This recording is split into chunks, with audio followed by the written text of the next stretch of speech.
Chapter 8.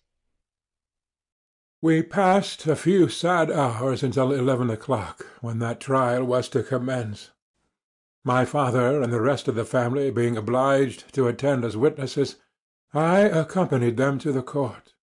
During the whole of this wretched mockery of justice, I suffered living torture. It was to be decided whether the result of my curiosity and lawless devices would cause the death of two of my fellow beings, one a smiling babe full of innocence and joy, the other far more dreadfully murdered, with every aggravation of infamy that could make the murder memorable in horror. Justine also was a girl of merit, and possessed qualities which promised to render her life happy. Now all was to be obliterated in an ignominious grave, and I the cause. 1,000 times rather would I have confessed myself guilty of the crime ascribed to Justine. But I was absent when it was committed, and such a declaration would have been considered as the ravings of a madman, and would not have exculpated her who suffered through me. The appearance of Justine was calm.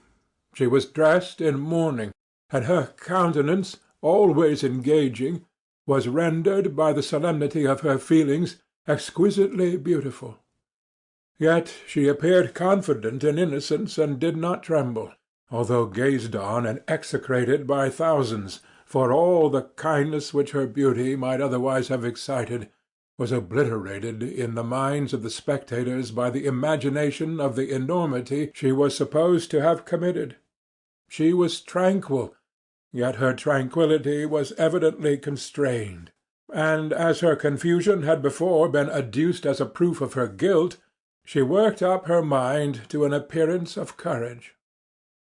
When she entered the court, she threw her eyes round it and quickly discovered where we were seated. A tear seemed to dim her eye when she saw us, but she quickly recovered herself, and a look of sorrowful affection seemed to attest her utter guiltlessness.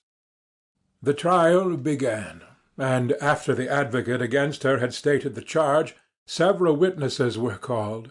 Several strange facts combined against her, which might have staggered any one who had not such proof of her innocence as I had.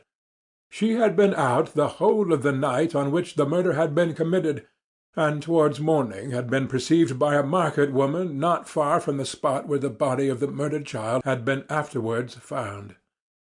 The woman asked her what she did there, but she looked very strangely, and only returned a confused and unintelligible answer. She returned in the house about 8 o'clock, and when one inquired where she had passed the night, she replied that she had been looking for the child, and demanded earnestly if anything had been heard concerning him. When shown the body, she fell into violent hysterics, and kept her bed for several days. The picture was then produced which the servant had found in her pocket, and when Elizabeth, in a faltering voice, proved that it was the same which, an hour before the child had been missed, she had placed round the neck, a murmur of horror and indignation filled the court. Justine was called on for her defence. As the trial had proceeded, her countenance had altered. Surprise, horror, and misery were strongly expressed. Sometimes she struggled with her tears, but when she was desired to plead, she collected her powers and spoke in an audible, although variable voice. "God knows," she said, "how entirely I am innocent, but I do not pretend that my protestations should acquit me. I rest my innocence on a plain and simple explanations of the facts which have been adduced against me, and I hope the character I have always borne will incline my judges to a favourable interpretation, where any circumstance appears doubtful or suspicious." She then related that by the permission of Elizabeth she had passed the evening of the night on which the murder had committed at the house of an aunt in Chêne, a village situated at about a league from Geneva. On her return, at about 9 o'clock, she met a man who asked her if she had seen anything of the child who was lost. She was alarmed by this account, and passed several hours in looking for him, when the gates of Geneva were shut, and she was forced to remain several hours of the night in a barn belonging to a cottage, being unwilling to call up the inhabitants, to whom she was well known. Most of the night she spent here watching. Towards morning she believed that she had slept for a few minutes. Some steps disturbed her, and she awoke. It was dawn, and she quitted her asylum, that she might again endeavour to find my brother. If she had gone near the spot where his body lay, it was without her knowledge. That she had been bewildered when questioned by the market-woman was not surprising, since she had passed a sleepless night, and the fate of the poor William was yet uncertain. Concerning the picture she gave no account. I know, continued the unhappy victim, how heavily and fatally this one circumstance weighs against me, but I have no power of explaining it, and when I have expressed my utter ignorance, I am only left to conjecture concerning the probabilities by which it might have been placed in my pocket. But here also I am checked. I believe that I have no enemy on earth, and none surely would have been so wicked as to destroy me wantonly. Did the murderer place it there?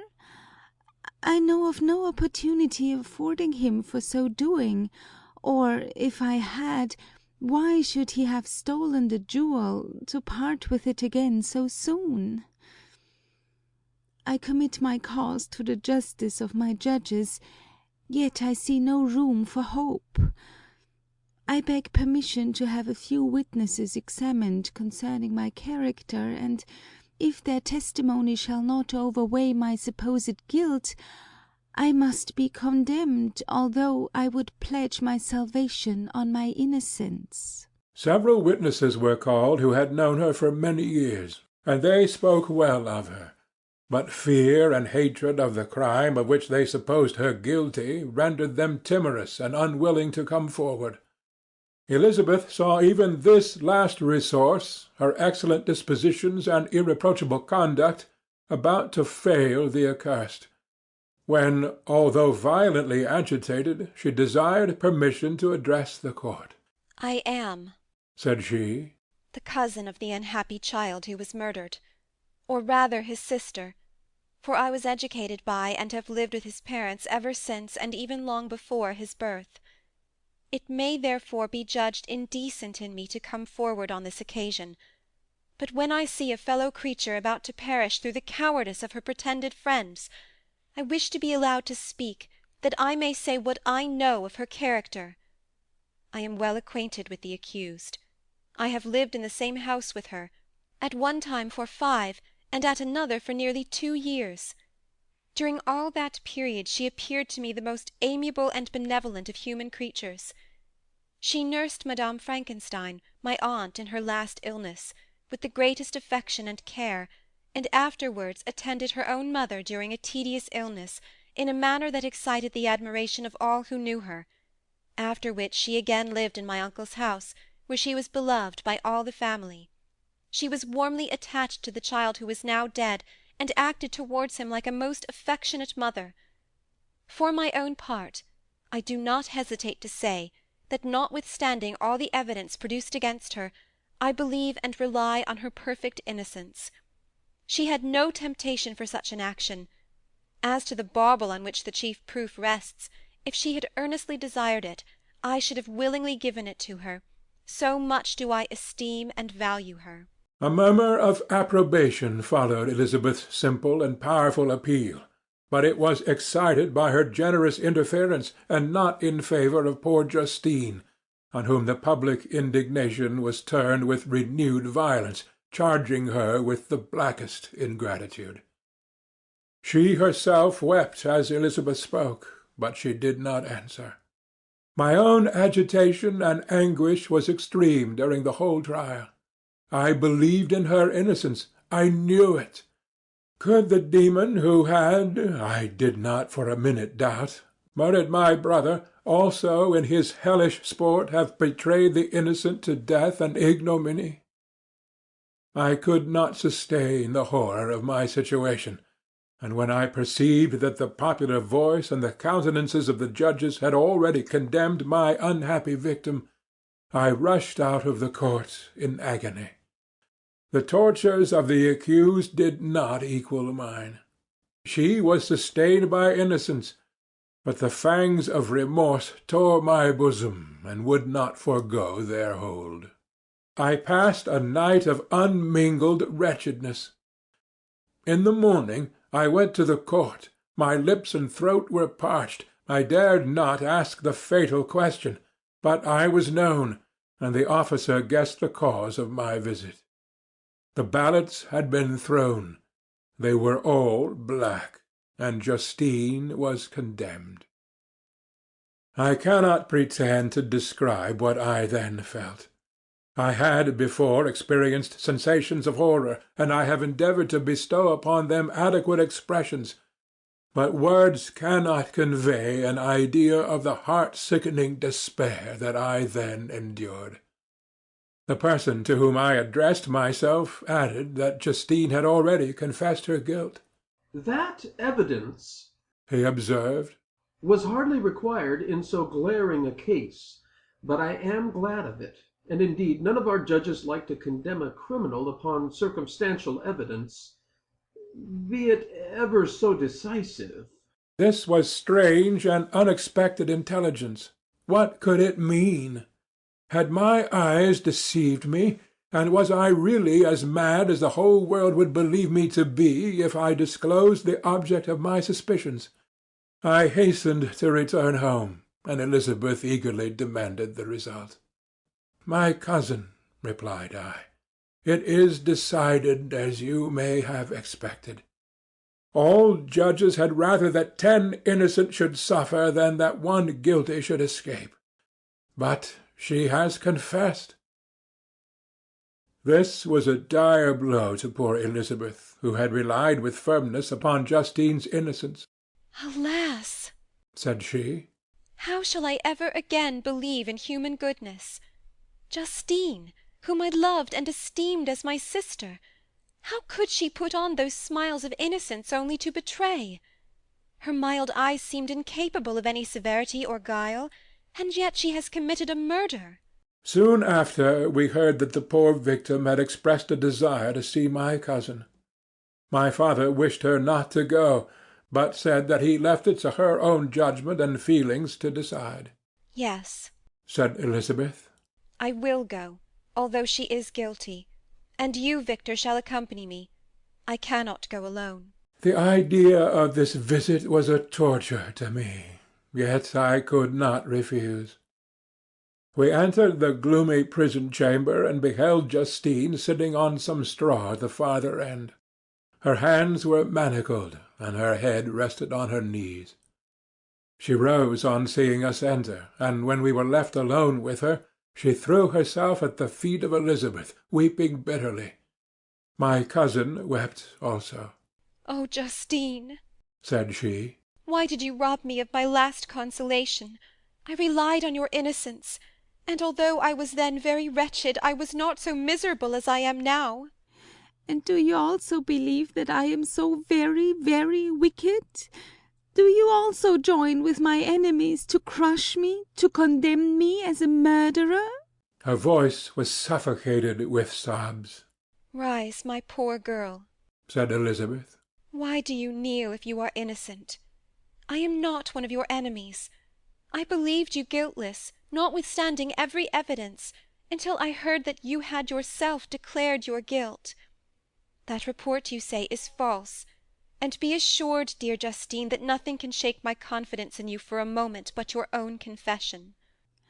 "I did confess, but I confessed a lie. I confessed that I might obtain absolution, but now that falsehood lies heavier at my heart than all my other sins. The God of heaven forgive me! Ever since I was condemned, my confessor has besieged me. He threatened and menaced until I almost began to think that I was the monster that he said I was. He threatened excommunication and hellfire in my last moments if I continued obdurate. Dear lady, I had none to support me. All looked on me as a wretch doomed to ignominy and perdition. What could I do? In an evil hour I subscribed to a lie, and now only am I truly miserable. She paused, weeping, and then continued. I thought with horror, my sweet lady, that you should believe your Justine, whom your blessed aunt had so highly honoured, and whom you loved, was a creature capable of a crime which none but the devil himself could have perpetrated. Dear William, dearest blessed child, I soon shall see you again in heaven, where we shall all be happy, and that consoles me, going as I am to suffer ignominy and death. Oh, Justine, forgive me for having for one moment distrusted you. Why did you confess? But do not mourn, dear girl, do not fear. I will proclaim, I will prove your innocence. I will melt the stony hearts of your enemies by my tears and prayers. You shall not die. You, my playfellow, my companion, my sister, perish on the scaffold. No, no, I never could survive so horrible a misfortune. Justine shook her head mournfully. I do not fear to die, she said. That pang is past. God raises my weakness and gives me courage to endure the worst.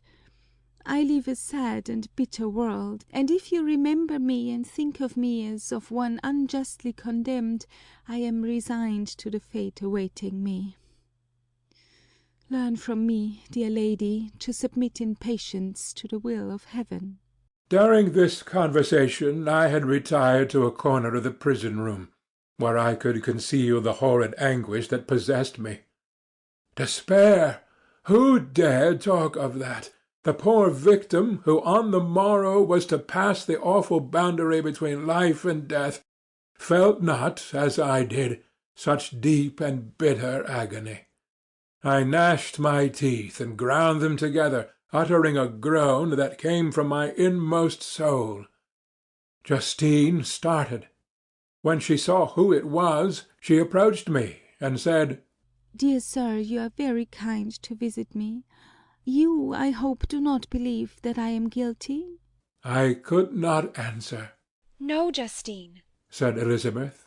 He is more convinced of your innocence than I was, for even when he heard that you had confessed, he did not credit it. I truly thank him. In these last moments I feel the sincerest gratitude towards those who think of me with kindness. How sweet is the affection of others to such a wretch as I am! It removes more than half my misfortune, and I feel as if I could die in peace, now that my innocence is acknowledged by you, dear lady, and your cousin. Thus the poor sufferer tried to comfort others and herself.